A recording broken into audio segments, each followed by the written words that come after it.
Οπισθόφυλλο. Εθνική Συνομοσπονδία Ατόμων με Αναπηρία. Αθήνα, έδρα. Ελευθερίου Βενιζέλου 236 163 41, Ηλιούπολη.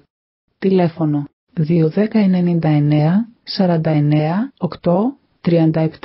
Τηλεομοιοτυπία 21052 38 9 67. Ηλεκτρονική διεύθυνση esaea@tenet.gr. Τρίπολη, παράρτημα. Εθνικής Αντιστάσεων 43 22 100 Τρίπολη. Τηλέφωνο και τηλεομοιοτυπία 27 10 22 19 64.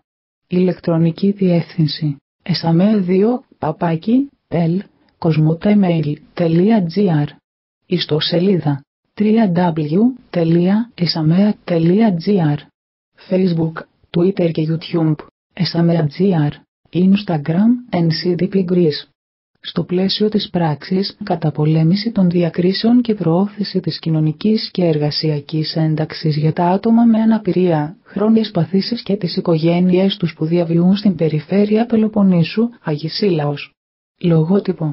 Περιφερειακό Επιχειρησιακό Πρόγραμμα Πελοποννήσου 2014-2020, ΕΣΠΑ, με τη συγχρηματοδότηση της Ελλάδας και της Ευρωπαϊκής Ένωσης.